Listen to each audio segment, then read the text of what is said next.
Anong meron kay Jinggoy? Pidea Leaks. Ayan. Sinabihan niya kasi na maraming criminal records si Morales, pero sabi naman ni Morales, kaso pa lang naman yung akin. Hindi katulad ng iba dyan. Hoop! Sabi na si Bato, hop! He!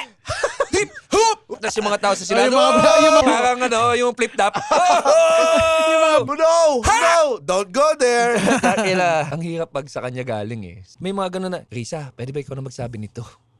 Kasi pag ako nagsabi niyan, babalik sa akin. Sabi ni Risa, criminal records! Criminal record! Oh. Nakakatawa siguro kung si Riza na yung nagtanong. Tapos ibinalik pa rin ni Morales kay Jinggoy. Hindi po tulad ng katabi nyo. Walang takas! Objective yung pagkakasabi niya. Attack sa karakter. Kaya talagang binalikan din siya. Kung kayo nasa posisyon ni Morales, ang sarap din sa pakiramdam ng gano'n yung may ma-pull off ka. Oo. Sa tingin ko kay Morales, yung anghel niya at saka demonyo, parehas na sinabi.